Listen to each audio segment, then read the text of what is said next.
not our presentation. So, before I get started on this particular podcast, I wanted to extend my condolences and acknowledge the passing of Utah Jazz great Mark Eaton. I don't have all the details at the moment, but Mark Eaton, big defensive guy, won Defensive Player of the Year 2 years, was an All-Star back in 1989, ended up passing away at the age of 64. And, as a Jazz fan, this hurts. This really does. I've actually gotten to meet Mark a couple times. Big, tall dude. Like, I'm 5'10". This dude was like 7'4", 7'5". So you can imagine, oh, hi, how are you? But, this one's a tough one. So, rest in peace, Mark. Condolences to the Eaton family and the extended Jazz family. And with that, I welcome you to the closing tag. My name is Raul Smith. This is episode 8, and the name of the episode is Dark Mode Enable. And yes, I did rip off Chris Evans on that one. So, we enabled dark mode. You'll see why in a bit. And, we talk about Elon Musk and the Bitcoin freefall. We talk about the Jazz, talk about Aaron Rodgers, LeBron James, Kwame Brown, and give an update on the site building series, as well as a new feature that may or may not be coming to the podcast. So kind of keep an eye out for all of that. As always, we want to stress that we do have 2 amazing sponsors, one of which, I guess it's kind of cheating if I own the company, is Galactic Blue, your professional web development, graphic design, and logo design resource. Visit galacticblue.net for more information on how your business can benefit from our services, and also go to facebook.com/galacticblueus for information regarding the upcoming site build series that we will be featuring on Twitch for the closing tag website. The other sponsor being the Telltale Heart, from the creative and brilliant mind of McLean Lundquist, and based on the famous Edgar Allan Poe short novel. Wow, I cannot talk today. Visit telltalemovie.com for more information on where you can find this film. I'm all out of sorts today, clearly. So with that in mind, we present episode 8 of the closing tag, Dark Mode Enable.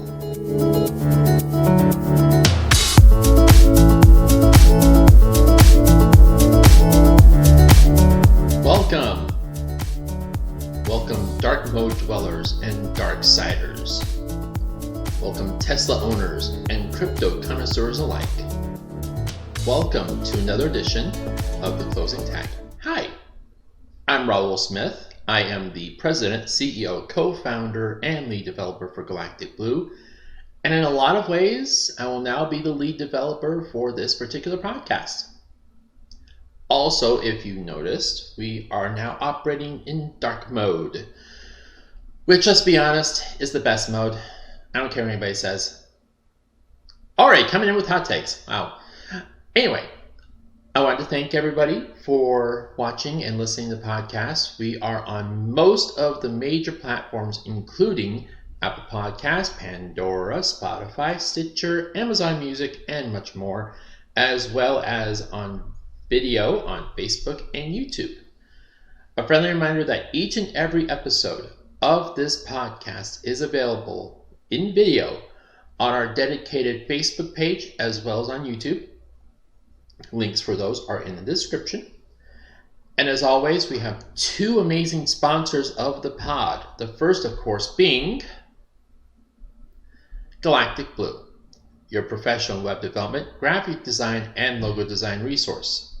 Visit galacticblue.net for more information on how your business can benefit from our services. Second, being the Telltale Heart.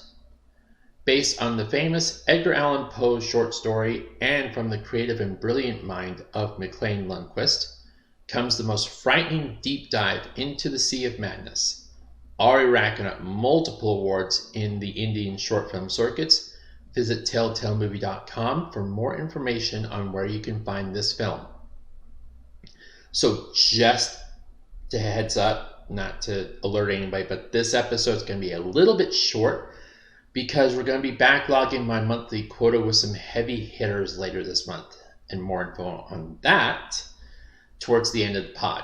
So let's dive right in. Let's not waste any more time, and let's go right into our discussion.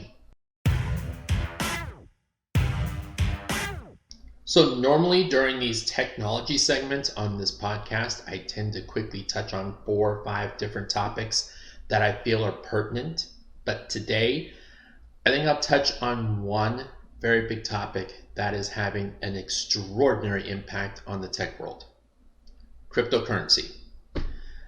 Now, some may view crypto as the bane of all existence. Some view it as the stock market for tech nerds. And much like the stock market, it takes a very skilled individual to be able to make a significant amount of money off cryptocurrency. The term buy low, sell high may sound simple, but in practice, it's a lot harder than people imagine, especially in an unpredictable cryptocurrency landscape. One individual who frankly does not seem to care about any of these things is infamous billionaire Elon Musk. The Tesla and PayPal owner and entrepreneur made a statement the other day that had a major impact on the entire cryptocurrency world, proclaiming that Tesla will no longer be accepting Bitcoin as a legal tender to purchase cars. Quote, "Tesla has suspended vehicle purchases using Bitcoin. We are concerned about rapidly increasing use of fossil fuels for Bitcoin mining and transactions, especially coal, which has the worst emissions of any fuel. Cryptocurrency is a good idea on many levels, and we believe it has a promising future, but this cannot come at great cost to the environment. Tesla will not be selling any Bitcoin as we intend to use it for transactions as soon as mining transitions to more sustainable energy. We are also looking at other cryptocurrencies that use less than 1% of Bitcoin's energy and transaction," close quote. And with that single tweet, what was once a $60,000 plus cryptocurrency bumped all the way down at one point to just shy of 50,000. As my friend Corby would say, lay ouch. Now I can look at both sides of the argument and see where they're coming from. Bitcoin mining, let's be honest, has definitely gotten out of control, bringing GPU and CPU sales to a grinding halt as the demand is far exceeding the supply. This mining uses up an insane amount of computer processing power, which in turn is using up a lot of energy. Right now, most areas of this country still run their electricity on fossil fuels, namely coal. Tesla, if you recall, was built with the idea in mind of moving away from fuel-based transportation and going towards a more sustainable power source. Elon Musk is approaching this problem all the wrong way, in my opinion. Here's a man, think of him what you will, and many have varied opinions on him to be sure, who has revolutionized transportation, currency, e-commerce, and even space exploration. Without him, we don't make it to Mars for at least another 30 years. What he should have done, in my opinion, is simple. Ready? Say nothing. Take a look at the situation, realize that three major problems are pertinent right now in this country, and that being greed, computer processing, and the archaic use of coal for electricity. Then, knowing these issues persist, come up with better solutions to the problem. Rather than sending Bitcoin and many other cryptocurrencies into a free fall, which he has done with this statement, Musk would have been better served to come up with better solutions that will not only increase sustainable energy while decreasing cost, saving power companies a lot of money and hassle, but also help to reduce the use of energy to increase computing power. Now, I don't have the answers for that. Trust me, if I did, I would not be living in a one-bedroom apartment recording this podcast on a computer that can barely handle streaming Minecraft on some nights. But I recognize that there are still flaws in the system that exists, and trust and believe. If I, as a lowly podcaster from Ogden, Utah, can recognize these problems, so can Elon Musk. And he would do well to come up with better solutions to those problems than to send his own creation, Bitcoin, into a downward spiral. One thing that is not being sent into a downward spiral, in fact, far from it, is our unofficial sponsor. Based on the fabled short story from Edgar Allan Poe and from the creative and brilliant mind of McLean Lundquist comes the most frightening deep dive into the sea of madness.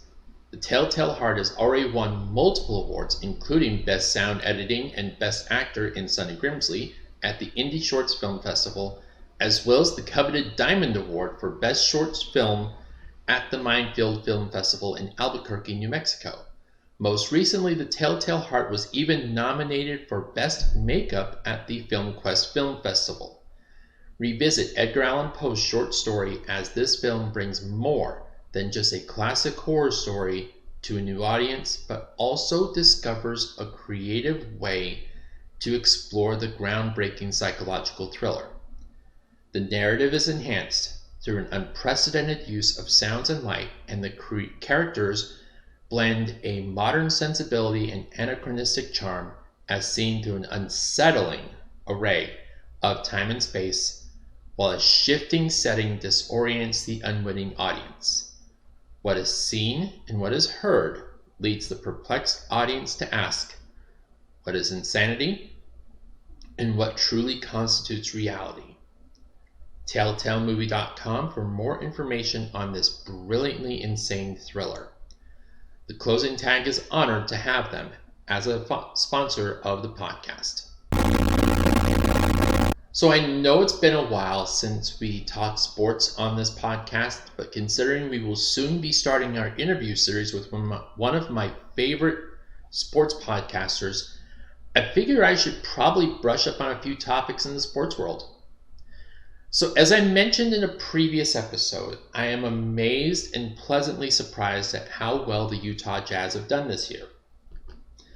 Not only did they hold on to the top record in the NBA at 52-20, they also finished the season with some pretty insane and impressive stats.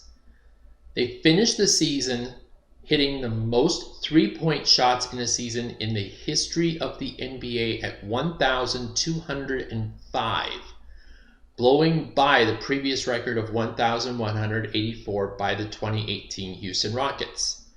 In a season that was shortened by 10 games due to the pandemic, no less. Despite that insane fact, the Jazz also finished 5th in the league in three-point accuracy at just shy of 39%. They also finished tops in the NBA in total rebounds, which will certainly come in handy during the playoffs. They finished 4th in the league in scoring and were the highest scoring team in the Western Conference, and despite that, they were the 3rd best scoring defensive team in the league. The only two teams in the league that held their opponents to fewer points this season were the Knicks and the Lakers. They were also the second best team in the league in opponent field goal and three-point percentage. They were the best team in the league in plus-minus, finishing at a +9. That's insane. They were the best in the league at net rating, despite only being the third highest rated offense and the fourth highest rated defensive team. They were also the third best in the league in true shooting percentage. Now, I know a lot of people are more driven by individual stats, so let's take one individual from the Jazz in particular, and that's Rudy Gobert. Short of some agenda by the media and voters, Rudy Gobert is going to win his third Defensive Player of the Year award. But let's dive a little deeper than just oversimplifying his impact on the team, shall we? He has finished tops in the league, number 1, in the following categories. Ready? Total rebounds, total defensive rebounds, total blocks, field goal percentage, effective field goal percentage, defensive win shares, and defensive rating. He's also finished second in the league in rebounds per game, second in blocks per game, second in true shooting percentage with his teammate Joe Ingles being third, second in win shares only behind the almost assured MVP winner Nikola Jokic, fourth in win shares per 48 minutes, fifth in defensive box plus minus, fourth in total rebound percentage, second in defensive rebound percentage. Let me know if you need to catch up. You can always rewind the podcast. Fourth in block percentage, second in screen assists, second in screen assist points, and second in shots contested. You know, for a guy that everybody claims all he does is dunk, which, by the way, he finished first in the league in dunks too by a wide margin, he seems to have a greater impact on the game than just dunking all the time. His impact on this Jazz team, a team that could very well make it back to the conference finals for the first time since 2007, is immeasurable. And if not for the dominating performance by Denver's Nikola Jokic, Rudy Gobert should at least be considered not just for Defensive Player of the Year, but off his presence on both sides of the ball, the MVP award. By the way, if you have a problem with the Utah Jazz sponsorship program that's been making all kinds of news lately, to quote a great sports podcaster, you have a problem with that, you have a problem with yourself.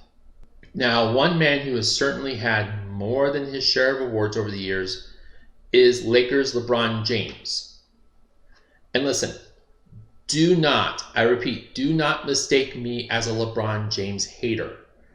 I grew up watching Jordan, and I believe I will always consider Jordan to be the best basketball player ever.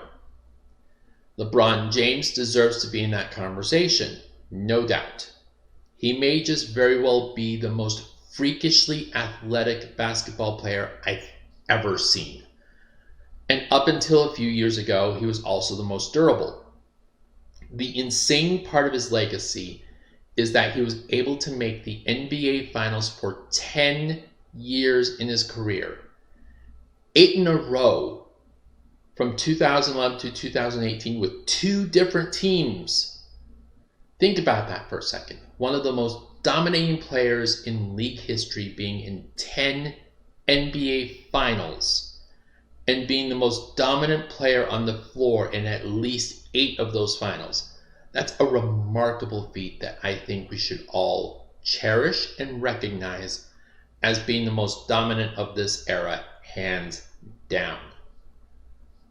However, just as it has over the decades with players like Kareem, Magic, Bill Russell, Steph Curry, Michael Jordan, and many others, that much dominance is bound to take its toll on any player, even LeBron James. The King missed about half the season due to a leg injury, an injury that he appeared to have re-aggravated the other night in a regular season game. Even as he was showing his dominance in the play-in game against Golden State, He appeared to be in considerable amount of pain and unable to explode off the first step the way he used to. That same explosive LeBron that we've all come to know and admire may actually be gone. So one has to ask the question, are we about to witness, see what I did there, the end of the LeBron James era?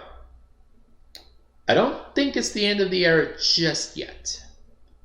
I think if given the appropriate treatment and conditioning, LeBron may have a few years left in him. But we are definitely witnessing a shift. Like with all the greats at this stage in their careers, Jordan, Karl Malone, Kareem, Bill Russell, and yes, even Steph Curry, LeBron will need to adjust his game a little bit. He's already proven that he can be a reliable outside shooter and somebody that can take over a game with his shooting and passing.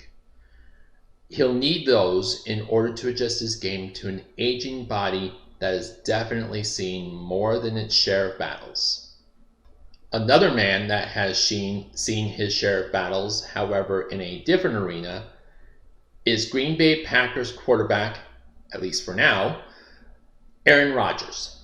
Now, as I mentioned in a previous episode, I expected a number of changes at the quarterback position throughout the NFL this season. We've already witnessed the retirements of Drew Brees, Alex Smith, and Phillip Rivers. We saw the Seahawks flirt with the idea of trading Russell Wilson. Bad idea. And there have been a number of other changes. According to many sources close to the situation, the already rocky relationship between Rodgers and Packers management went from bad to worse to the point where Rodgers reportedly told Packers management right before the draft that unless major changes were made, he would not be coming back. There was a false rumor going around that somebody inexplicably attached Adam Schefter's name to that suggested Rodgers was retiring. So what have the Packers done in response? They signed free agent quarterback Blake Bortles. Yes, that Blake Bortles. Jacksonville Jaguars and LA Rams reject Blake Bortles. Now listen, I can see the arguments from both sides. Again, I can see where Rodgers would be pretty bent about the Packers not getting the help he needs to win now. I can also see where the Packers would want an insurance policy just in case Rodgers craps out on them unexpectedly. He is, after all, on the wrong side of 35. However, he is also the reigning league MVP. Also, it's almost June. As of this recording, Memorial Day weekend is upon us. You might want to make a decision soon about your quarterback position. Are you bringing Bortles in as a backup when Rodgers does come back? Are you bringing him in to replace Rodgers and start grooming the young prospect Jordan Love? Are you looking to mend fences with Rodgers? Are you looking to trade Rodgers? Whatever you decide to do, it's probably in everybody's best interests that a decision be made soon. Finally, in a more lighthearted news spot, well, okay, not so lighthearted when you're on the receiving end of one of these rants. Kwame Brown is back. So for those that aren't aware, Kwame Brown, former number 1 overall pick way back in like 2001, and the butt of most draft bust jokes, had had enough and went after 3 individuals in particular. Former teammate Gilbert Arenas, Matt Barnes, and Steven Jackson, all who were on the All the Smoke podcast talking about Kwame and how he's a bust.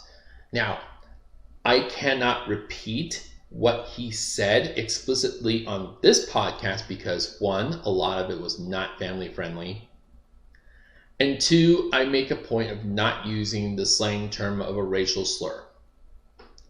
But the response to this criticism was all the rage on Twitter for a solid week. First, he mentioned that Steven Jackson should stick to basketball because he's not very good at life. Then directed his attention to Arenas, calling him the whitest black man he had ever seen. And again, I'm using the PG version of that. Then fired a warning shot at Barnes, referring to him as Becky with the good hair, and telling him to simply go seek counseling, brah. Barnes took the bait, and it was on from there. Now, I could give everybody listening to this a play-by-play of what happens next, but do yourself a favor if you're interested in watching a complete and total train wreck. Go search on Twitter for Kwame Brown. That's spelled Kwame Brown. I should have a thing right here. Yeah. And if you feel like wasting a few minutes listening to who I think may have finally found his calling as a trash talker. I don't know if he needs his own podcast or if he needs to be a pro wrestler, but Kwame Brown, for all the talent that he did not show on the hardwood, may have more than enough to make up for it on the mic. And Kwame, please don't come after me. I got nothing but respect for you, bro. So normally this next break is reserved for an ad read right about now, but I thought I'd just take some time to acknowledge a couple of major announcements pertaining to the podcast. First, by the time you hear this podcast episode, we should either have a major update on the schedule for the upcoming site build series for the Closing Tag website that will be featured on the Galactic Blue Twitch and YouTube channels, or the schedule will likely have already dropped. Reminder, Galactic Blue will go through the entire site building process for the Closing Tag website, which will house all the audio archives of the podcast, as well as schedules, updates on events, information on where you can find the podcast, and so much more. Visit us on Twitch at Galactic Blue 1 or on Facebook at facebook.com/galacticblueus. Now, on to the other major exciting news. Starting next week, I will be conducting a series of interviews with other techies, podcasters, colleagues across multiple vectors of the tech and sports world. The first interview will drop as part of next week's podcast episode, which will likely be uploaded around June 3rd, and this is a good one. Good colleague, major jazz fan, and sports podcaster from the Across the Pond sports podcast based in Great Britain, James Scott, will be joining me to talk NBA playoffs, the NFL drama that's been going on. Maybe I'll even get him to talk about, which football club I should root for, Man U or Chelsea. So look for that as part of next week's podcast episode. And with that, we are out of time for today. I want to thank each and every one of you that is watching the pod archive videos on YouTube, downloading the pod, even checking us out at our new Facebook page. Links are all in the description. Every view, every download, every listen counts, so thank you as always. A reminder that this podcast is sponsored by Galactic Blue, your professional web development, graphic design, and logo design resource. Visit galacticblue.net for more information on where your business or how your business can benefit from our services, as well as the Telltale Heart, the indie short film that is just sweeping all the film festivals these days. Visit telltalemovie.com for more information on where you may be able to find it in your area. If you'd like to help sponsor the podcast, we don't have a Patreon yet, but I'm always open to suggestions. Hit us up at Raul at galacticblue.net. If you'd like to donate equipment to the cause, I'm kind of in need of a microphone at the moment, you can always hit me up for info on that as well. Yeah, I know it's cliche and PBS probably wore this saying down, but we do not survive without your support. We are on Apple Podcasts, Pandora, Spotify, Stitcher, Amazon Music, and many other podcast providers. Our video of each podcast can be found on our dedicated YouTube channel as well as our Facebook page. Links are all in the description, as always. Also, I just wanted to mention we are going to start the website project very soon. Keep an eye out on both Twitter and on Facebook for all the information pertaining to that. Thank you guys so much again for all the listens and for all the views, and remember to always include your closing tags.